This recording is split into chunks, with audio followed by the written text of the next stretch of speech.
Saudi আরবের রাস্তায় সম্প্রতি ৩টি বিমান দেখা গেছে, যা দেখে সবাই ভেবেছিল যে এগুলো হয়তো রক্ষণাবেক্ষণের জন্য কোথাও নিয়ে যাওয়া হচ্ছে।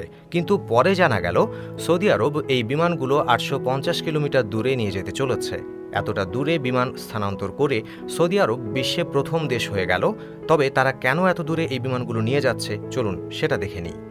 যদি আপনি এই বিমানগুলোর রেজিস্ট্রেশন নম্বর পরীক্ষা করেন, তাহলে বুঝতে পারবেন যে এগুলো ইতোমধ্যেই পরিষেবা থেকে অবসর নেওয়া বিমান। গত ৭ থেকে ৮ বছর ধরে এই বিমানগুলো জেদ্দা বিমানবন্দরে পরিত্যক্ত অবস্থায় পড়েছিল।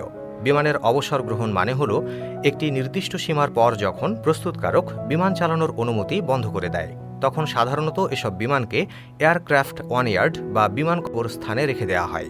এই ধরনের বিমান কবরস্থান সবসময় শুষ্ক ও উষ্ণ এলাকায় তৈরি করা হয়, যেখানে ইঞ্জিন ও অন্যান্য সংবেদনশীল অংশ সিল করে রাখা হয়, যাতে ধুলো, আর্দ্রতা বা তাপমাত্রার কারণে ক্ষতি না হয়। যদিও এই বিমানগুলো অবসরপ্রাপ্ত হয়, তবে আধুনিক বিমানের ৯০% যন্ত্রাংশ পুনর্ব্যবহারযোগ্য হয় এবং কিছু অংশ অল্প মেরামত করে নতুনের মতো করে তোলা যায়। যদি বিমানের অবস্থা অবসরের পর ভালো থাকে, তাহলে সেগুলোকে কার্গো প্লেনে রূপান্তরিত করা হয়। এছাড়াও অনেক বিমানকে ফ্লাইট সিমুলেটরে পরিণত করা হয়, যেখানে পাইলটদের প্রশিক্ষণ দেওয়া হয়। অনেক সময় এই বিমানে রেস্তোরাঁ, ক্যাফে বা জাদুঘরও গড়ে তোলা হয়।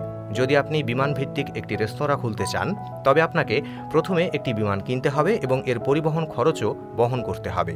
সৌদি আরবে সম্প্রতি দেখা এই বিমানগুলোর ক্ষেত্রেও কিছু একই রকম পরিকল্পনা রয়েছে। আসলে এই বিমানগুলোর গন্তব্য হল রিয়াদ সিজন ২০২৪, যা পর্যটকদের আকৃষ্ট করার জন্য একটা বিশাল মেগা ইভেন্ট।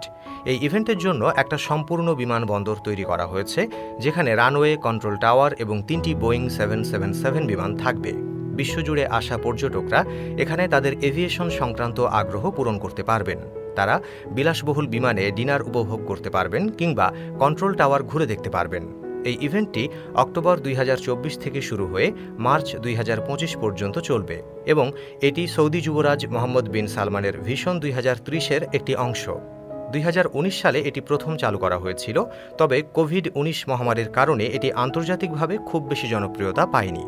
গত বছর সৌদি আরব ৫০ লাখ পর্যটক আকর্ষণ করেছিল, আর ২০২৫ সালে এই সংখ্যা আরও বাড়তে পারে।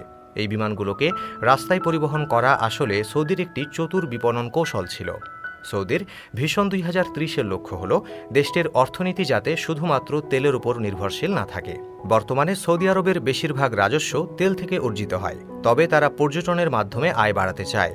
এটা অসম্ভব নয়, কারণ দুবাই ইতোমধ্যেই এই মডেল সফলভাবে বাস্তবায়ন করেছে।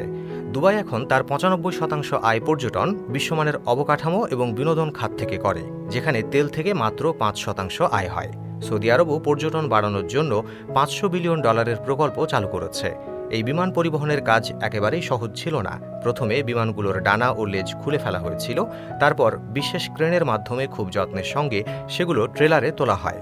রাস্তার কোথায় এই ১০০ মিটার দীর্ঘ ট্রেলারগুলো বাঁক নেবে তা আগে থেকেই পরিকল্পনা করা হয়েছিল।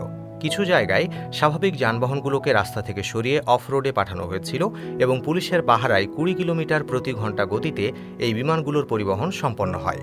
মোট ১০ দিন এবং ১০ রাত লেগেছিল বিমানগুলোর গন্তব্যে পৌঁছাতে। এই ধরনের উদ্যোগ ভবিষ্যতে সৌদি আরবকে একটি বিশ্বমানের পর্যটন কেন্দ্র হিসেবে গড়ে তুলতে সাহায্য করতে পারে।